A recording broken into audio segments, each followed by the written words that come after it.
It's like the new IT department. Like Yeah, yeah, it IT is. has radically shifted and changed, and now it's automation, AI, no code, and how can you use these systems to bring it all together?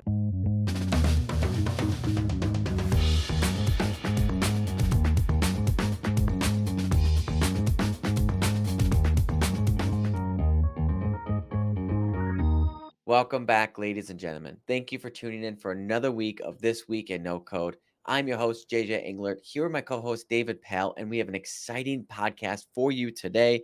We have No Code News of the Week, and then David and I will be sharing our thoughts and opinions on everything that we've talked about thus far. We've had a lot of lecturers or experts, creators, CEOs on the podcast, but we haven't had our chance to personally share a lot of our opinions on where we think no code is going in 2024, the tools we believe in, beginner friendly tools, all these sort of things.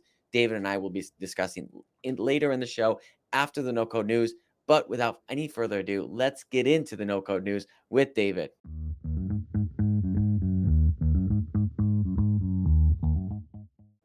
Morning from Mendoza this week, still in Argentina and wine country. Today we're going to start with Replicate's $40 million funding round, their Series B, led by Andreessen Horowitz, for their open source AI model hosting platform.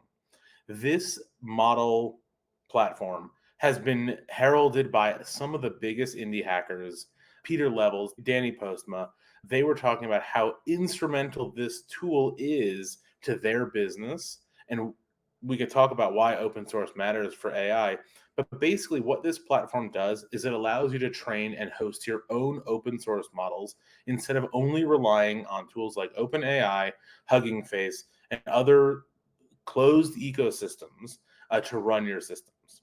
In the early days of this AI boom, right? All of these platforms, there was a shortage of GPUs, there was a shortage of hosting providers, getting systems up for when things went viral, like Headshot Pro, photo avatars, all of these things. These were the rave for a little while, and people built really big businesses. What ended up happening as people promoted their very large businesses using these models, people started gouging the prices. And that's where Replicate came in. The CEO of Replicate was quick to step in and offer help, really bending the platform. And that's what I've read about why Andreessen Horowitz wanted to pick these guys as an opportunity, because they think they're really building a great community to allow all of these millions of software developers to host their own models without really worrying about these closed ecosystems. Platform lock-in, we talk a lot about with no code, that exists in AI as well. And really, I'm interested to see where this goes. Yeah, I think it's fantastic to have a platform like this that focuses on open source AI models. There's over 25,000 different open AI models being used by this platform. And like you said, it removes that platform lock in. It just gives so much more versatility in a space that's growing quickly. And I'm sure a lot of really exciting models will also come out of this and give those creators the ability to retain that kind of control. So it's great that we have a resource like this in the AI no code ecosystem. Yeah.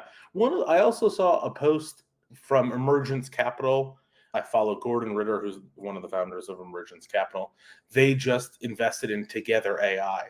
The reason why they picked Together AI is because they both believe that the AI frontier is going to be operated by millions of these models.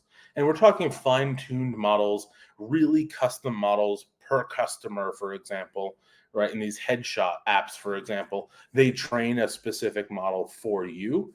And so they believe there are going to be these apps, which almost act like individual endpoints that run in the cloud, but still need all of this power and all of this GPU. I think that's where these open source models talk about. That's what they're really referring to. Very cool.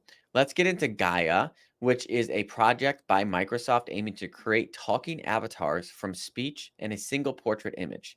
It represents a significant advancement in AI-driven avatar generation.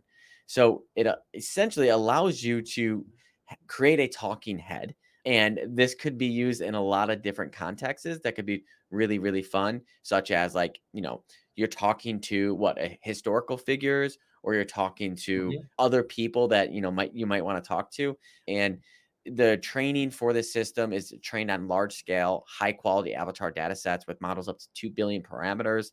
And there's a lot of different use cases for this. And I'm really excited to see kind of where Microsoft takes this. Yeah, it'll be interesting to see how we start living in this new world that feels more 3D than 2D, right? Where we used to be able to just take a photo. It's actually kind of 4D we're living in a little bit, right? We used to have an image that would be like the avatar of a blog post, like this Mhm. flat image. And now we have a 3D rendering that changes with time, right? We kind of leaped this 2D. Kind of begs the question, are websites really the key to running these 3D models? Who knows? We'll see. But it's really cool to see how easy it is to do this, and how when you start building these language models that can replicate what I might be thinking with my face, well, now all of a sudden I don't have to sit here, right? And now, there's someone on a sales call who is, taking the call, answering questions, but feels like a human is sitting in front of you. How about Amazon Q's data leak? We just talked about them last week. And David, what is going on with them this week? Boy, we were excited to see that Amazon's kind of getting into this application game. They're talking about how they have all this access to all of this data. Well, that seems to be kind of their Achilles heel now, right? They've come out to say that there's been lots of information coming out, leaks of sensitive data about AWS, data about where their data centers are, and like everything is on the table, even things that haven't been released to the public yet. They talk about discount programs or even features they're referring to. And so, with enough prompting, you can kind of understand where a company might be going, competitive research. And so, they needed some attention and needed to act quickly. OpenAI, and we're going to talk about this in just a little bit with Google's announcement. When you work at a scale like Amazon with lots of important data, security and hallucinations become a bigger problem, and you can see why here. Yeah, it's understandable because all new tech has bugs. You would think though that they would have probably done a better job testing this to make sure of it. I mean, it's pretty quick after the launch that this is already happening, but it is what it is. Hopefully the damage wasn't too bad. And, I'm sure they'll get it back up and running or to where they want to be real soon with Amazon Q. And it'll be, Yeah. this will be in the hindsight. Yeah, I All mean, right. it's a little bit of egg on their face, right? Yeah. It's a little bit of egg on their face trying to, catch up and seem like they're playing the same game as OpenAI and Google and everyone and Microsoft. And Yeah. so, I wouldn't be surprised if investors were a little rattled, but that's okay. Yeah. Next So up, what's and happening really, at Google? Yeah. really the news of the week right now is Gemini AI, introduced by Google. It's the most advanced and capable AI model to date. This model represents a significant advancement in Google's AI capabilities, emphasizing multimodal understanding and operation across text, code, audio, images, and videos. And it's just so cool that we have to show you yourself. So we're going to play a little 4-minute video of them releasing this product for you all now.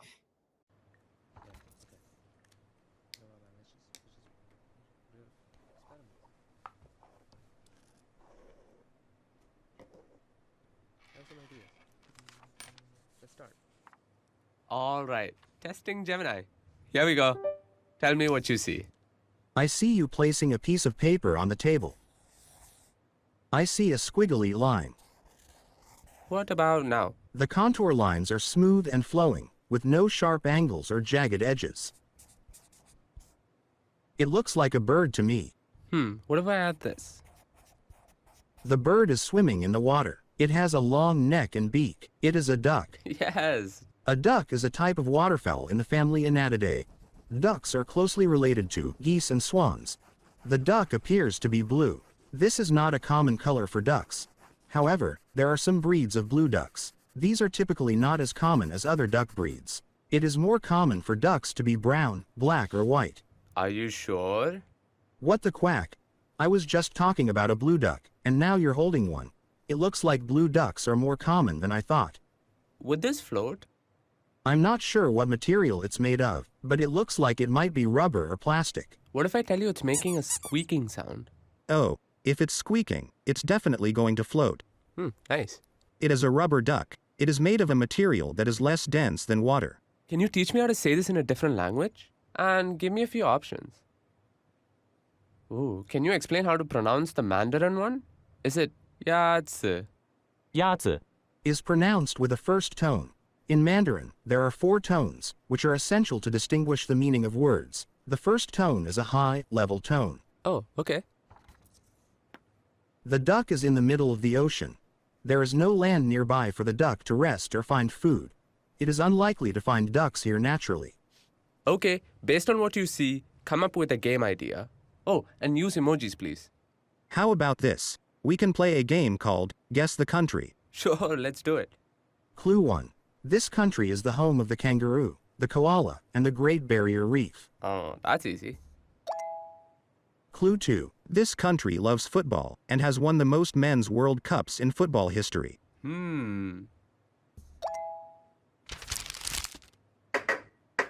You are trying to get me to find the paper ball under the cup. I accept the challenge. The cup to the left. Nice. I know what you're doing. You're playing rock, paper, scissors. What do you see now? The fingers are spread out to look like the wings of a butterfly. What's this? Big ear and barking mouth. A dog. Sweet. The coin should be under the right hand. I don't know. The coin is in the left hand using a sleight of hand technique to make it appear as if the coin has disappeared. Both objects are round and flat. There you go. Both are food. The orange is a healthier choice than the cookie. Citrus can be calming, and so can the spin of the fidget toy. They are both examples of popular toys that have been enjoyed by children and adults alike for many years. Give me some ideas for what I could make with this. I see pink and green yarn. How about a dragon fruit? Or how about a green cake with a pink heart? Okay, how about these colors? And maybe show me some animals. Okay, now I see blue and pink yarn. How about a pig with blue ears? Or an octopus? Or a bunny with a pink nose? So as you guys could see from that video, this is really groundbreaking stuff. What they're doing from the multimodal way of being able to have this sight and this understanding in such a quick way, this is really revolutionary stuff that is going to change the way that we interact with computers, technologies, and so many more use cases. I mean, I immediately think of, all right, now we're ready for robots. Like, if this is what things can happen, like a robot can now like start interacting with us, and like we're there. So that's what I immediately think of. But I love to see this. I love to see a real competitor to OpenAI. I love to see Google's behind this. I love to see, another big company really taking a step forward. It just goes to show you, though, that things are going to get even more faster, like move even quicker now with companies like this that have these incredible models and the resources like Google has. Like, this is just heating up. Yeah, it's interesting. I think the negative aspect of it, like they come out with this huge model, huge breakthrough.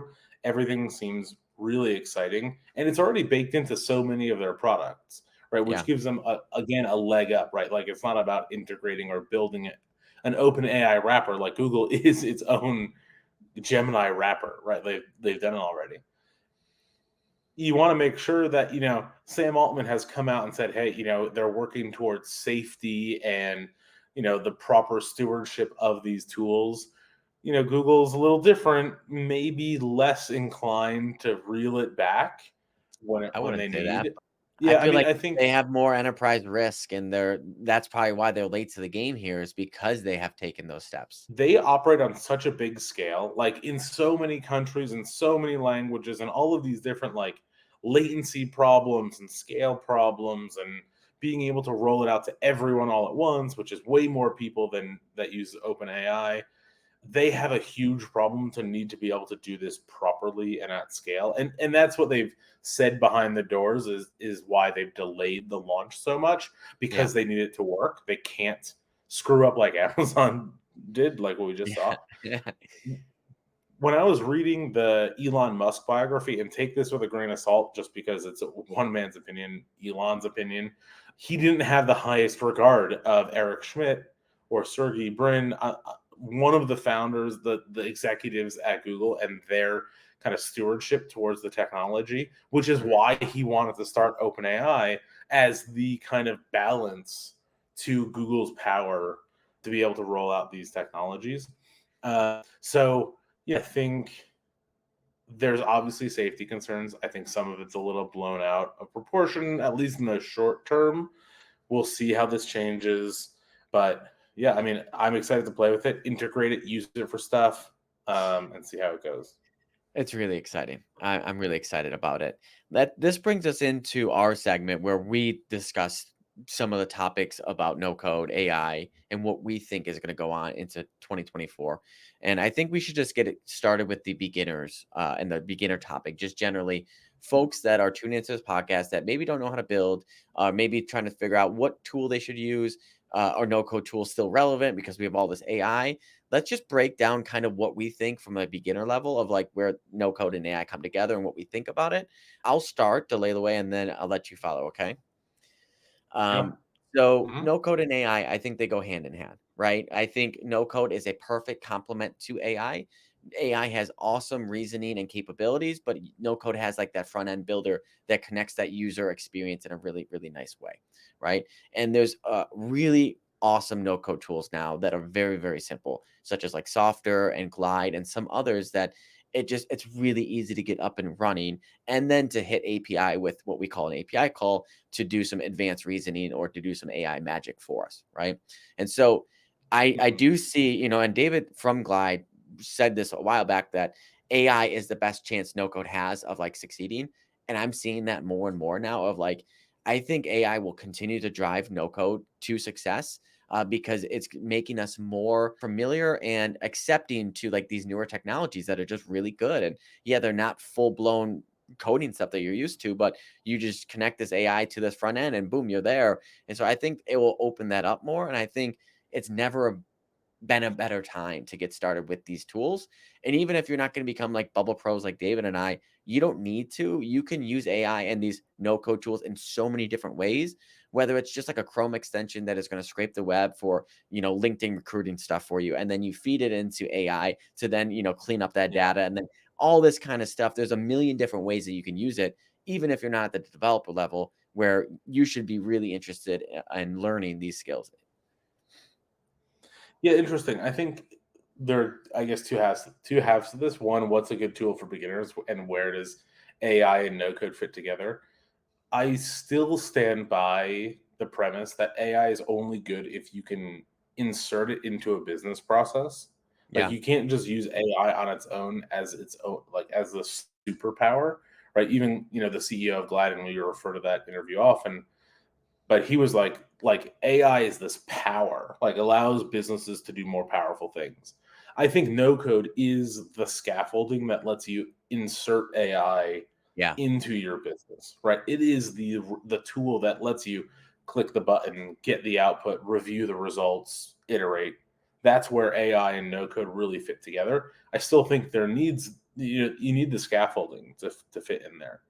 Now, as far as what is the best no code tool for beginners, I think that's almost a bad question, right? I would say there are, it depends on who you are, right? Like, not this is my first time using no code.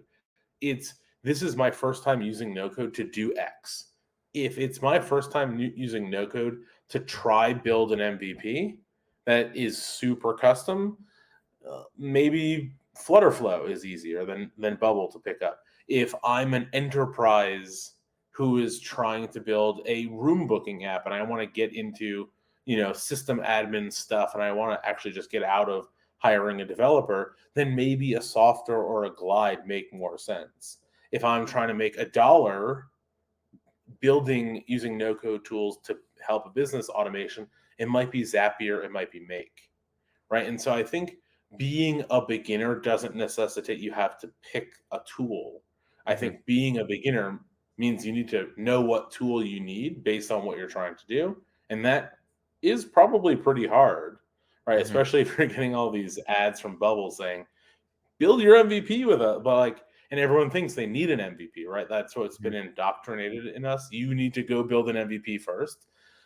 But in a lot of applications, like a custom MVP really isn't what you need. Yeah, for many years, I have also been a believer of this is like pick one tool and become really, really good at it. But I think that's becoming less and less important now because there are Mhm. so many great tools that are good for each of their own use cases, right? And Yeah, so I think picking one tool, becoming really good at it is really good if you want to stay in that very small lane, right? And so in my case, I'm really, really good at Bubble, and Bubble's really, really good at building MVPs, and that's what we do at our studio, and we're really good at that, right?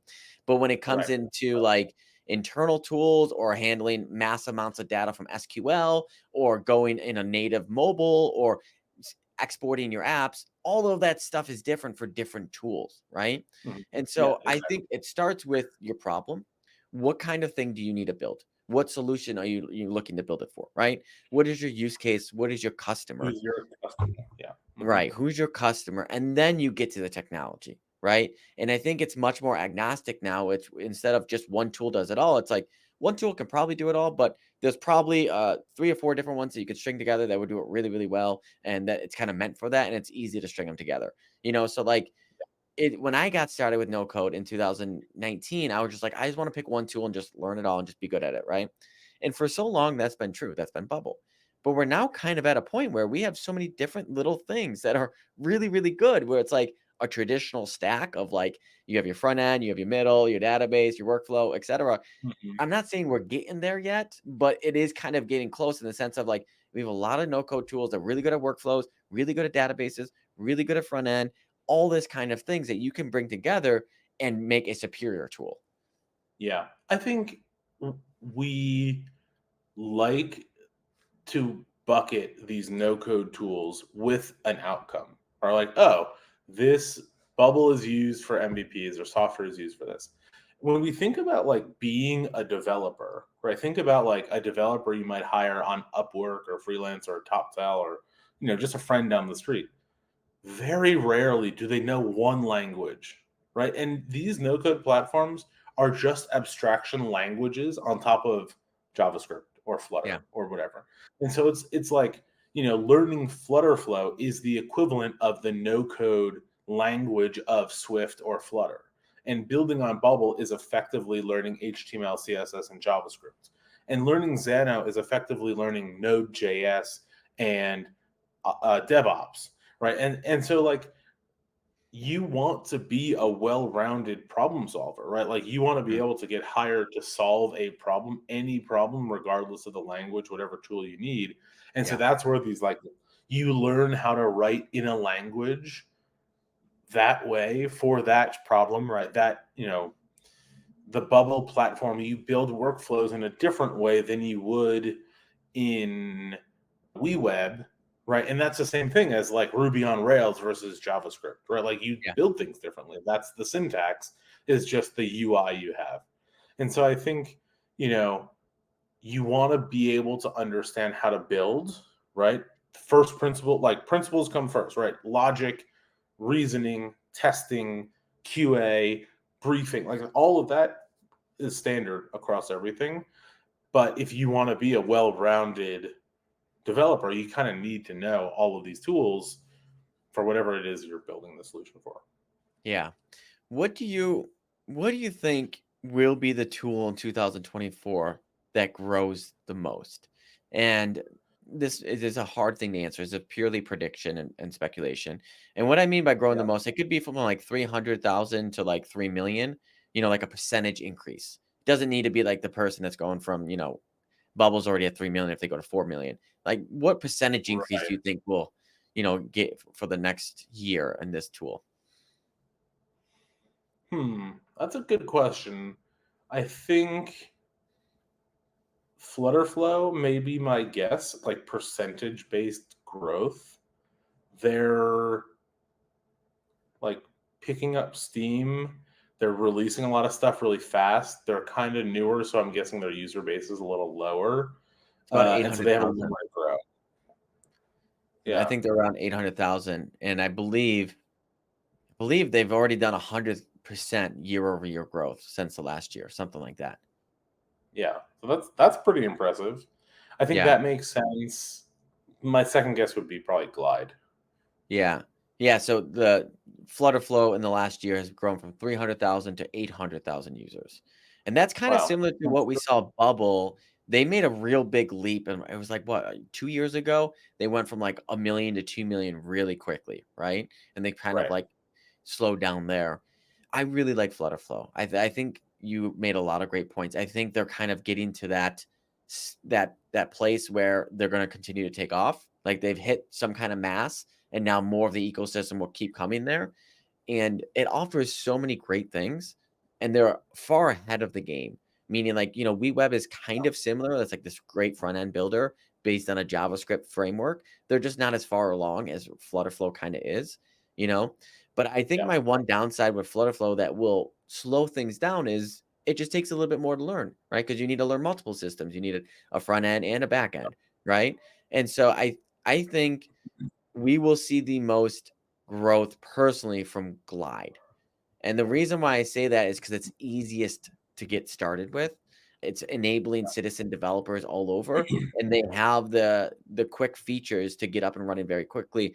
But then they can take you to the enterprise level with SQL data connections and all these different things where you can have full on orgs of 500 to 1,000 people using it.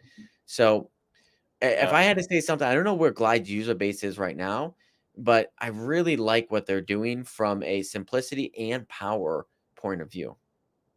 I think Dave said something like 30,000. Really. Isn't that what the number was? He in his interview, we can check the tape Yeah. and see what it was. You can see the tape here.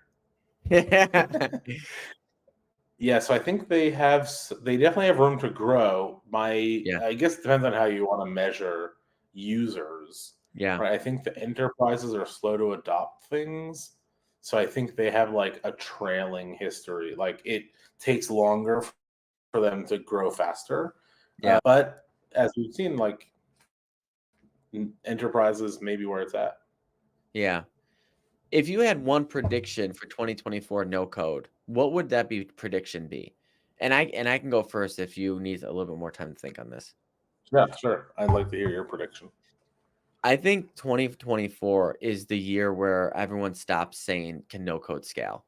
And I think it's just gonna be accepted that no code can scale into 2024, with a variety of no code platforms available, additional use cases being there. We already know that, people such as Flutterflow has apps with millions and millions of users. I know Bubble has apps with millions and millions of users. Glide has apps that handle millions and millions of databases with as a front end. And WeWeb does the same. They're on-prem with huge enterprise use cases. Like, I think 2024 will be the year that everyone finally says no code can't scale personally. And then they'll probably find other ways to bag on it. But I don't think the scaling is going to be the thing that people really hate on it anymore. Because I think the power's there now. Interesting. Yeah, there are more companies, more examples. Yeah, things feel better to be done. Interesting. And it's just getting faster and faster every single day. Even Bubble, they're Yeah. rapidly improving their speed. Their last monthly update, they increased their speed to make a change to things 3 times, right? And they were previously had done that Yeah. like by 10x. Like, it's just gonna keep getting faster and faster. And I think it's at a Yeah. point where you don't even need these speeds that to the point where it's getting at. Yeah, and more competition breeds better products. Yeah. They have Yeah. to. Yeah. Yeah, so I think 2024, I think we'll finally stop saying, "But no code can't scale." There'll be other things to talk about, but I think we'll get past that one.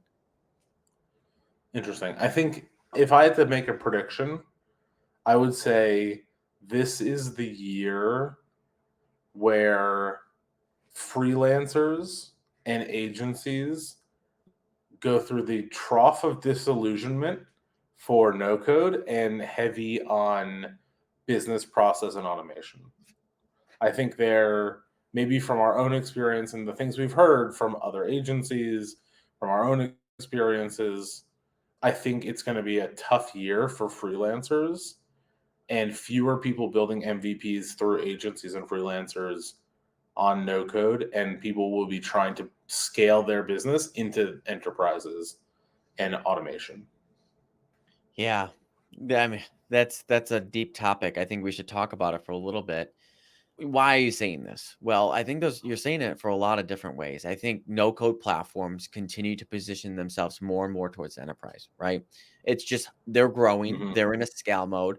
Some have raised hundreds of millions and they need to raise hundreds of millions more. And so they need to attract high ticket clients that can, Hmm. get the growth that they need, right? So they're continuing to focus on enterprise clients and they're looking for that and how to solve these enterprise use cases, right? At the same time, building for MVPs is really, really hard. If you're working with entrepreneurs for that, you have a fixed rate, right? And usually they don't have much more money beyond that, right? And so you got a fixed rate, and it takes you a while to find that customer. And if you were spending money on it, probably a good amount of money to find that customer. And then they give you a total Hmm. lifetime value of like X, and then that's it, right? So you kind of got Yeah. that. And then you Yeah, also and I have, think people have been at the agency. They've been building agencies, not just us, but others as well. They've been building agencies for long enough that in order for them to scale their teams, they have to get bigger tickets yeah, and they have to move into enterprise, but it's not as proven of an area for full applications built in enterprises. And so I think that's where they're like, okay, great. How do we figure this out? yeah, I would agree. I think agency owners also want to have more recurring revenue, right? And with the MVP model, with these little build models, it's just like a one-off thing. And it becomes like a Yeah. hamster wheel of like finding more and more. And so I think agency owners, we keep talking and reflecting back to them, and it's always just like, how do I get to that reoccurring? I can build a real team, I can build real processes, I can build a good lifestyle around this. And I think you find that in the enterprise world where you have these, larger contracts where you're working on automations, AI integration, training, all this kind of thing, monitoring to keep their internal systems running at full capacity. They put you on retainer for that, and less on the entrepreneur side. And I think on the entrepreneur side, these tools are getting easier to use. So I think entrepreneurs will continue to do it themselves kind of thing as well, which is also a good thing. Yeah. I am putting this out into the ether, hoping we get some feedback on this comment. This is based on conversations we're having. This is what we're hearing out on the street, projecting those conversations. So maybe there's a little recency bias in this and like personal, this projection or prediction, kind of in the same thing. If other people are seeing differently, right? If there are agencies out there going like, hey, we find people building MVPs all the time. This is what we do. We love building these one-off things in the no code space. Let us know, like, are we losing our minds, or is this real? Maybe we'll see in Doc's report next year. Yeah. Yeah, I think this leads us really well into the next question, which is what do no code agencies look like in 2024? Like what is their structure, their systems, their value proposition? And I think it hits a lot of what we were just talking about, which is, I think no code is going to continue to be how can we help your business integrate AI and automations to make things more efficient, to make things easier on you? And then how can we help train your people to use these systems? Well, then we kind of fall back as a monitor, like kind of recurring contract. We're going to Mhm. help you monitor, we're going to help you train, and we're going to help you build new things in the future. But once we build these things for you, we'll train your people, you get up and running, and then we'll kind of fall back on a recurring contract just to be your support as like an IT team. And then, and you're doing that for large scale orgs and training those orgs itself. You could be training 50 people, 100 people. And so I think Mhm. this is going to be in 2024 more of a knowledge transfer and sort of here's how these new technologies can benefit your business, educating in that way, building those processes and automations for those businesses, and then also training their citizen developers, their employees, how to use these things so their entire business can be more efficient. And so I think that's where I see it because I feel like every business needs this right now. Every business can most likely Mhm. benefit from the recent increases of no code and AI.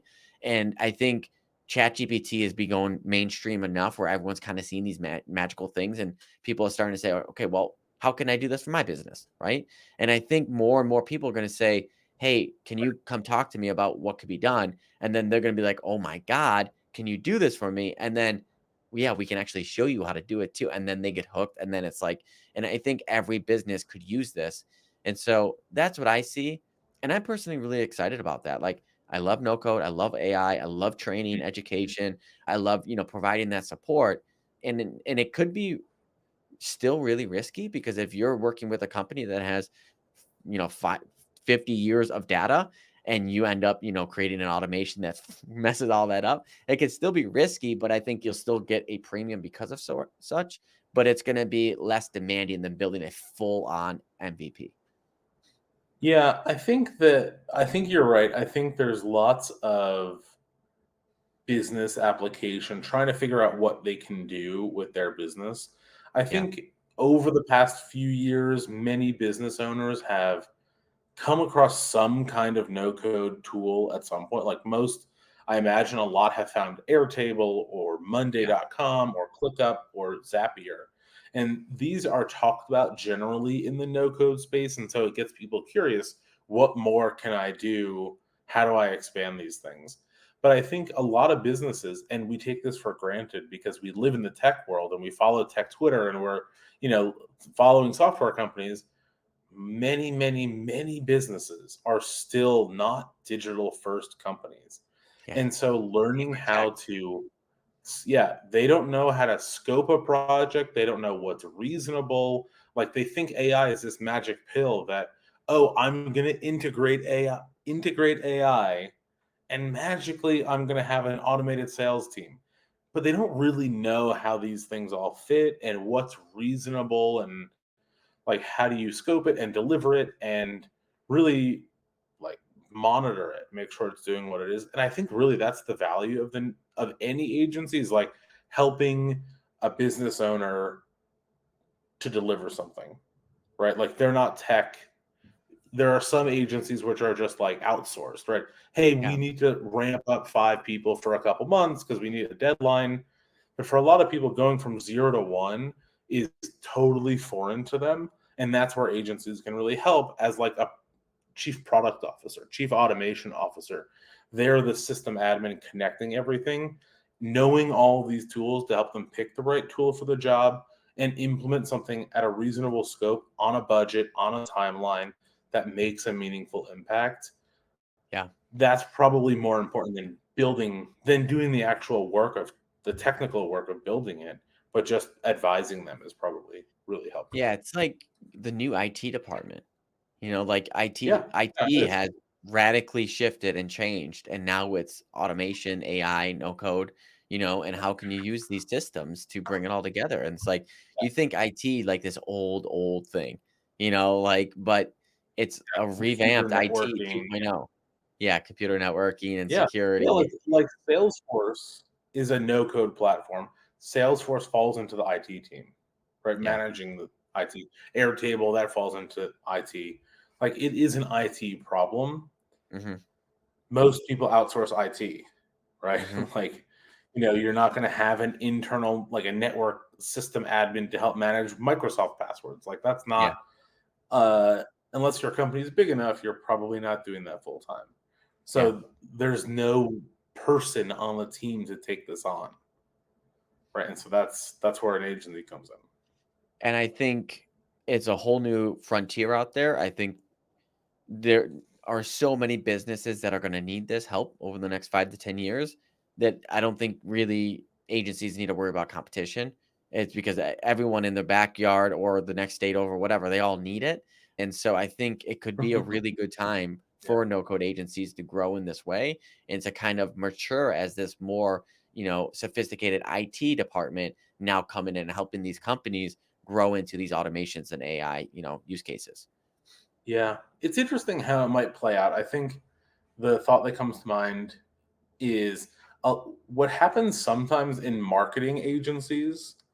They figure out how to do marketing, right? Which is like a very generic and broad statement. Like they figure out how to do digital ads or cold email or whatever. And inevitably, they come across a brand that could really use their help that's powered basically entirely by their agency. That's the main driver of their growth. They acquire the brand and they become these like brand studios, right? They own a bunch of businesses powered by the marketing agency, a couple operators. I think there are going to be lots of businesses that may not necessarily have that marketing problem. But when you think about, and we've used this term before on the podcast, the silver tsunami, right? This transition of businesses from from an older generation to a newer generation, they need these systems. They want to be digital first. There's an opportunity there to kind of do what marketing agencies do, but for paper and pencil businesses. Yeah. Yeah. It's an exciting time. I don't think it could be a better time for us in this space. The things that are increasing, like improving rapidly, Google's Gemini in 6 months, it's gonna be 5x that, right? And it's already really, really impressive.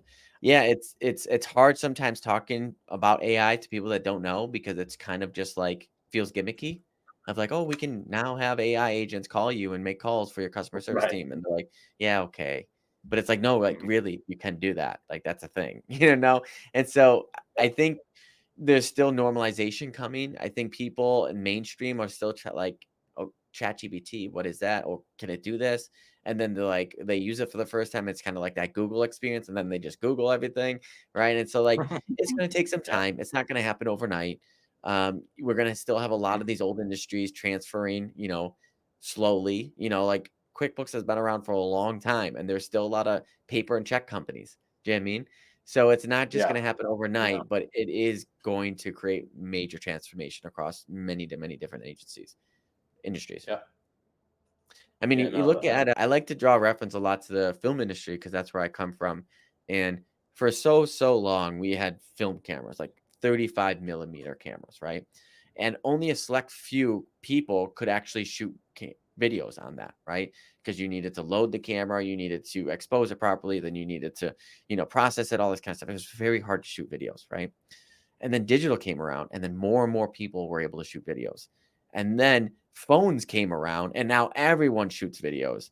And so, yes, the accessibility is increasing and the saturation is there, but there's so much new creativity and things that are happening because it's in the hands of so many more people that so many more amazing things are being created now than ever before. And I think we're going to continue to see that with technology and AI of it's now in the Yeah. hands of more people than ever before. And some really good things are going to come with it. Probably some bad as well, unfortunately, but some really good things as well. And it's gonna, kind of give everyone that power to, all right, now I can turn on my phone and make a video, or I can, put together this little zap that's gonna save me 3 hours, like things like that. I think we'll Yeah. see a lot of empowering from these citizen developers. Yeah. It's interesting. I wonder what the next humble brag would be. They're like, oh, I'm a influencer. Like that's what they want to do. It's like I wonder if it's like I work the least, right? Like I have all the automations built, and I only work 2 hours a week. Yeah, And so like, I have an army of 20 AI agents that run my life. I yeah, don't yeah, do it, yeah. How you big know. is your agent Yeah, colony? how big is your agent army? Like, yeah. Oh, I have an agent that does this. Does your agent do this? Yeah, yeah, exactly. It's like Pokemon trading cards. Yeah, Like, oh, I trained my agent to do this. yeah. Yeah, I don't know. Like, I think with new technologies like AI so transformed media, I'm curious to see what happens. Like, we're talking about 3D. It's so easy to turn things into 3D. You wonder, like, do we interact with media differently now? Yeah, I mean, I I have don't an know. example of this interacting with media differently. I was listening to a podcast and this woman invested in this company. It's a real company. And so what they do is they take your videos, if it's shot on an iPhone particularly, and they convert it into a 3D environment via VR so you can relive those moments, right? And so it feels like if you have a video of like your grandma and you for the last time, you can pull that up and go into VR and relive that moment, right? Huh. And then it's then taking AI models to like simulate even more beyond that to like interact with it in those moments, right? And then you're kind of creating these real Yeah. VR time capsules that are incredible. Like people would pay any money to like live the last Black moments Mirror. with their life or just to bring their mom a life again and to live in this little VR world with your mom kind of thing. Like there's a lot Do that you is remember coming that there. Black Mirror episode? There I was a don't remember. Black Mirror episode that this was the premise, Yeah. where basically this older lady who was on her deathbed, probably couldn't talk, probably couldn't move or anything, they were able to basically feed these memories so that she could relive all this, her youth. And every Yeah. night, basically, it would replay this. There'd be slight differences each time. It kind of makes you think, like, hey, this model, that's kind of what this is doing, is I have a memory. Now, of course, this was a little even further into Yeah. the like brain implant world where it all just lived there.